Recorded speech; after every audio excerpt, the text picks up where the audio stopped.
All right, welcome to the channel, The First Sergeant Effect, Coaching and Concierge Services with yours truly. My name is Robyn. I am a retired United States Marine Corps First Sergeant.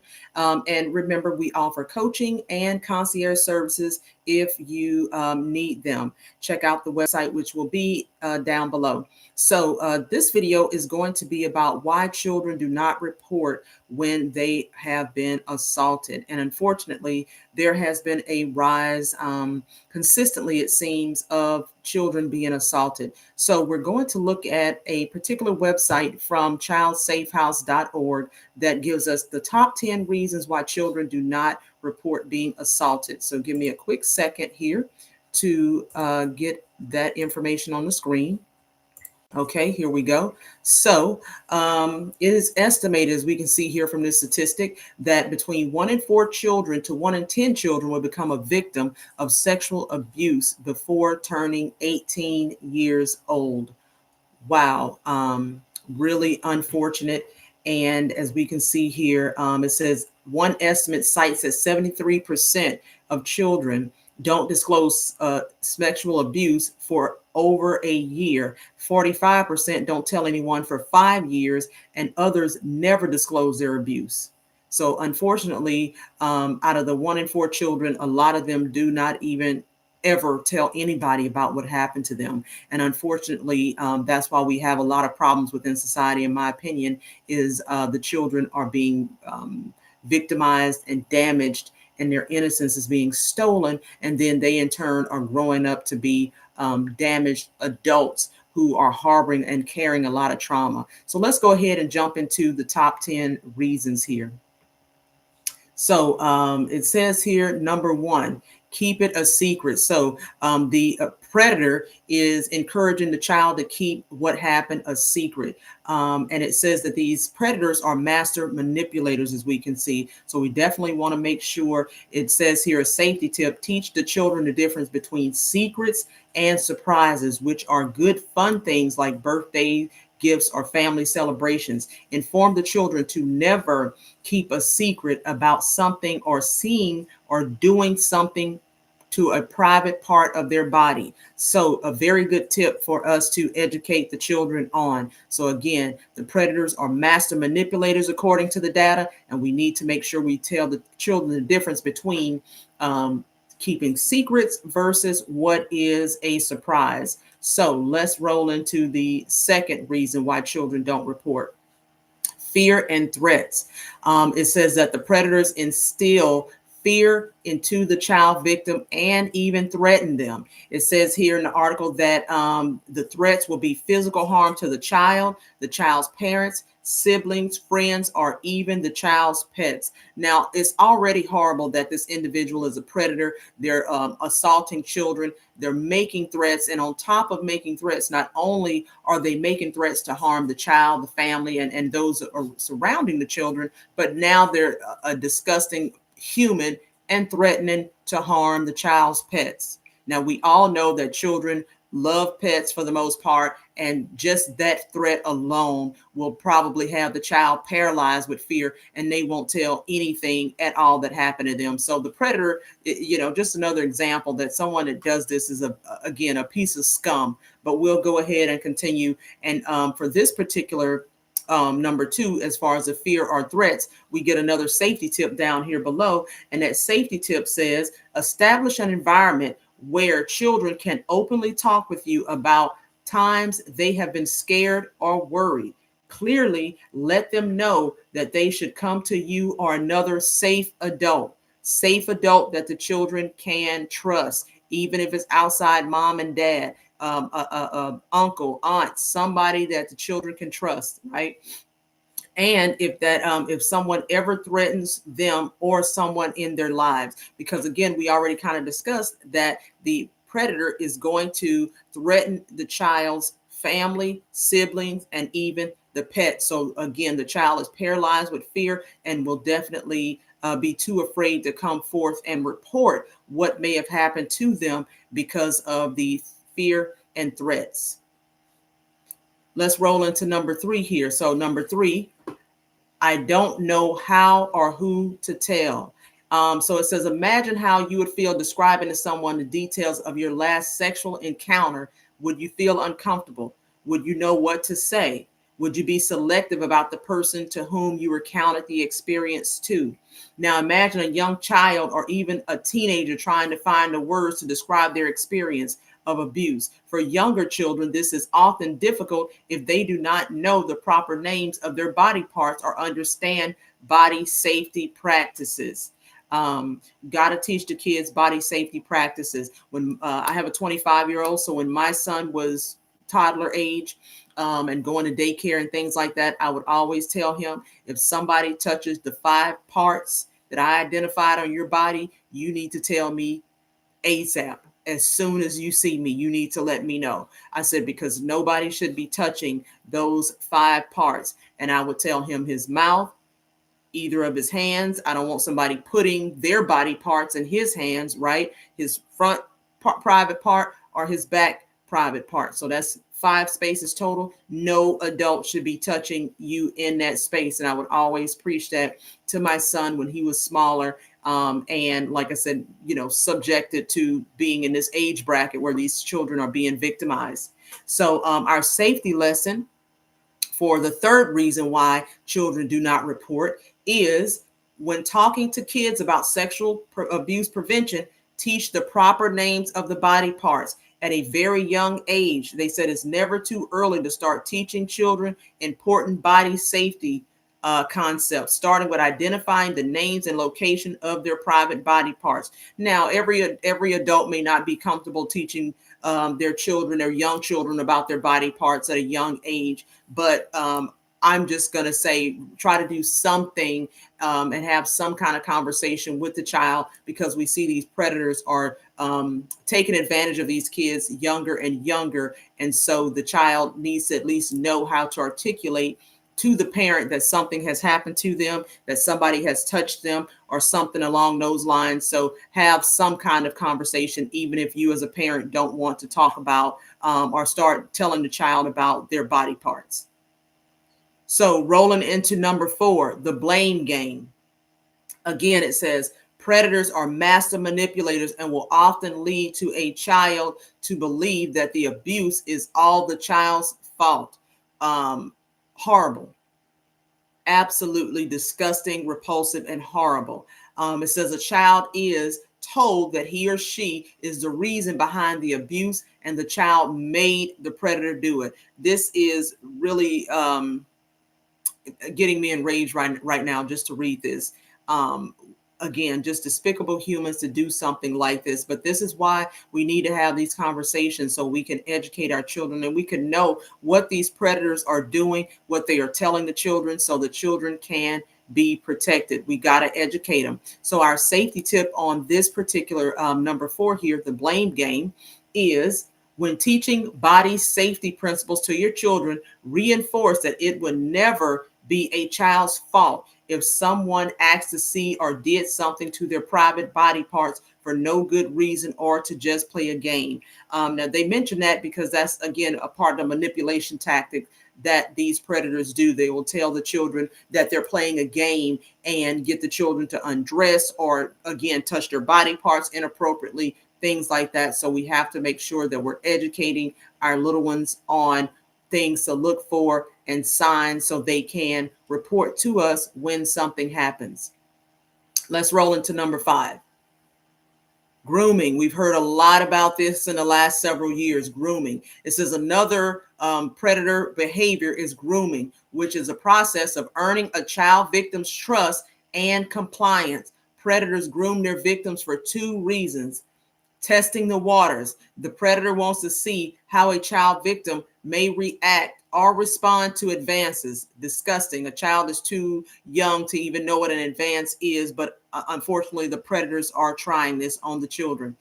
Reason number 2, train the child victim for continued inappropriate and more advanced sexual conduct. This is why we're having this conversation. Again, the children have to be educated, as does the parents. The parents need to know, our guardian need to know what the predators are doing so we can better educate the children. Here we go. Grooming enables predators to earn a child victim's trust and also reduce the likelihood that the victim will disclose the abuse. Grooming can take place in a very short period of time or thorough numerous interactions with your child over a longer period of time, right? And so it says predators also groom parents, caregivers, and adults in a child's life in order to establish an environment where the three A's can occur. Okay.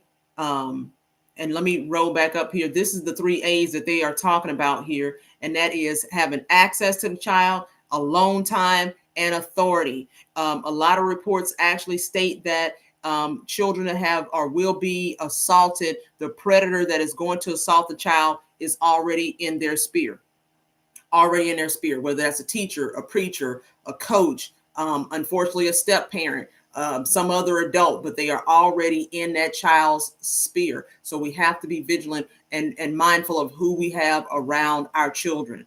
And again, that three A's are access. Do they have access to the child? Is that adult going to be alone at any particular time with the child, right? And does that adult have any authority? Is this an authority figure that the child may already have a relationship with, respect, those types of things? So let's jump back down to our fifth reason and get that safety tip for grooming.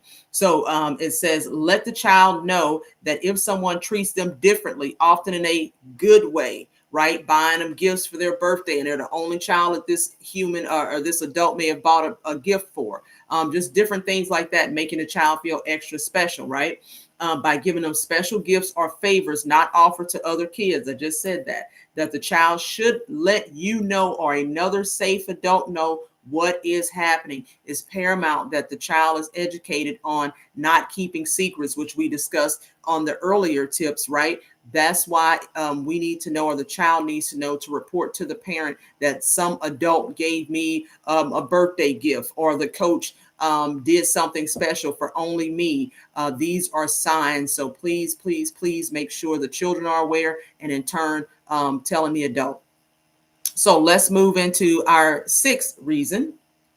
No one will believe you. Wow. Okay. This is yet again another tactic that the predator is using to manipulate the child. So let's take a deep dive and see what this one is about. By diminishing a child's self-esteem and convincing a child that no one will believe them, predators often manipulate children into silence. And that's what we do not want. We do not want the silence. We want to know what is going on. We want the children to feel comfortable enough to come forth and let us know what happened to them. So it says this tactic is often commonly used by people in positions of power and authority. Now, authority was one of the three A's that we just talked about a moment ago, right? Authority. If a child thinks his or her story of abuse will not be believed, then why bother telling anyone? Unfortunately, more manipulation by the predator. Let's see what the safety tip is for this particular reason. So it says, reinforce the notion that no one has the right to see or do anything to a private body part, period. Not to play a game, and that includes adults like teachers, coaches, doctors, and more. Emphasize that it is the job of the adults to keep the children safe. If the first safe adult on the list is too busy or does not listen or believe them, then they should go to the next safe adult on their list and keep talking until someone listens and responds to the harm that has come their way. You say doctors, right? Doctors was on this list. Well, we have to think about it. It was that, what was that, a few years ago, that gymnast coach or gymnast doctor that was, doing medical exams on all of the famous gymnasts that ended up being brought forth with sexual assault charges. And I want to say he was actually convicted. But again, who would think that a doctor is touching a child inappropriately? So that's why they're saying, hey, get a list of, 2 or 3 safe adults that your child feels comfortable with talking to and reporting these kind of things, because these predators are manipulating these children. And as it's stated, this is going to be potentially someone in a position of authority that already is, again, in your child's sphere, Your child already knows the person that is going to assault them. So it's our job as parents to combat this by being educated on what the predators are doing so we can educate our children and they know what's happening as well. So let's roll into number 7. Oh, so here we go. 7, disassociation. Disassociation is defined as disruptions in aspects of conscientious identity, memory, physical actions, and our environment. The state of being can often help children live through abuse by psychologically separating the child from the trauma as the abusive event is occurring. Sometimes children who disassociate from abusive events do not recall the abuse until sometime in the future. Let's see what the tip is, a safety tip for this one. Talk to the children about the fact that it is never too late to tell a safe adult if someone has abused them. Even if the child forgets to say something right away, be clear that it is always better to talk with a safe adult than as soon as the child remembers what happened to them. Now, let's go back up to the statistics that we saw when we got ready to start this. Do we remember here? Our statistics already said one estimate cites that 73% of children don't disclose abuse for at least 1 year. 45% don't tell anyone for 5 years. So imagine that, being a child carrying that trauma and that abuse for 5 years because they don't report it. My heart is just breaking. This is sad. And others never disclose their abuse at all. So unfortunately, looking at tip number 7, the disassociation, and again, having that list of safe adults that your child can report this to. Once they do, remember what happened to them, and they can get to the nearest safe adult and they can report it. Let's roll into number 8, punishment. Many times children are led to believe that they will get in trouble for disclosing. Punishment can take on many forms, including physical abuse, harm to other family members, including beloved pets, or elimination of items that are special to the child, toys, special privileges, etc. Kids are sometimes told they will be taken away from a parent or home if our home they love if they tell anyone about the abuse. More manipulation tactics, and it's really unfortunate that an adult would even violate a child, and it's even more sick that they are manipulating a child like this. So let's look at the safety tip for number 8 here for punishment. As with number 4, right? Reinforce that it is never a child's fault if someone acts to see or did something to their private body parts for no good reason or just to play a game. So again, it boils back down to educating the child, having that conversation, and letting them know that no one should be touching them. No one. And if someone does touch them, unfortunately, that they need to get to, again, that's whoever's been designated as a safe adult so the child can report what happened to them. Because we saw the statistics. We don't want the children, 45% of the children that are violated do not say anything for 5 years. We don't want the children spiraling out of control, carrying trauma that should have never happened to them. Because we know and we've seen it, right? When children are victimized and they haven't reported, or they're trying to cope with it, they have a tendency to start using illegal drugs, getting into all kind of other illegal activities, doing a lot of self-destructive behavior. So we definitely want to save the children from that by letting them know they have a designated safe adult, or at least maybe a list of safe adults that they can talk to if something happens. Let's roll into number 9. So number 9 on our list from, again, this is childsafehouse.org. So I want to make sure I highlight that. So number 9, shame. Sexual assault victims of any age can experience shame, embarrassment, or humiliation. Those feelings can be so strong that they override the choice to tell anyone about the abuse. This is sad. This is really sad, and it's really unfortunate. It's unfortunate that the child has to even carry shame that anything happened to him, because a child's innocence should not be stolen like this. So let's look at the safety tip. Safety tip: reinforcing the above teaching method moments can help to reduce feelings of shame. Be sure to establish and maintain safe environments for children to talk about difficult topics, how to handle, start with less serious topics like disagreements with siblings or friends, how to handle being mad or sad, and then kind of go from there is what the information is advising us to do. When a child feels comfortable approaching you with everyday challenges, it increases the likelihood of them coming to you should a more serious incident happen, like the abuse and or assault of the child. So it's kind of starting off from smaller things, right? And getting the child accustomed to being able to report things to the parent. That way, I mean, it shouldn't happen to the children anyway, but unfortunately, if the child is victimized, the child will feel more comfortable coming and reporting to that safe adult and our parent. So let's roll into our last reason, number 10, as to why children do not report. Love. Love is a powerful motivator to stay silent about abuse. Remember, 90% of all sexually abused children know, love, or trust their abuser. I said it earlier, whoever is going to abuse the child is already in the child's sphere. The child already knows this person. This person has not made their move yet, or they're grooming the child, as we discussed. And unfortunately, the love that the child has for this person, and remember, it's potentially a person in authority, this forces the love that the child has for this person can make the child be silent about what actually happened. So let's find out more here. So it says, so it's pretty common for children to have strong feelings for those perpetrating crimes against them. Because of all those strong feelings, children often feel keep sexual abuse as a secret. Love can take on many forms in child sexual abuse cases. Some include the child loves the parent or family member who is abusing him or her.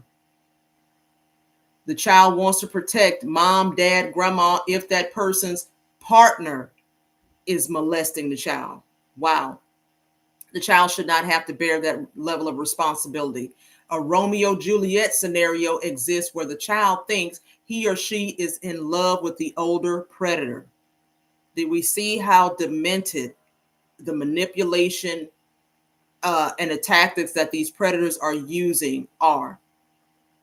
Wow, that they would make twisted, that the child will start to think that they are in love with the predator. We got to get involved. We got to make sure we're having conversations. It's sad, it's sick, and the child should not have to experience it. So let's look at our safety tip for this last identifier. Teaching body boundaries and healthy sexual development, including what relationships typically look like at the various stages of life, right, will help children make good choices and turn to you or another safe adult when needed.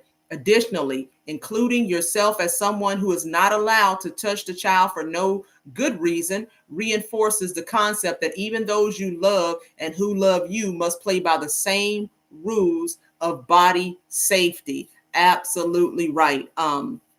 Just like I stated earlier, where I would tell my son when he was a toddler, nobody should be touching those 5 body parts. I, as his mom, didn't touch those 5 body parts unless I needed to.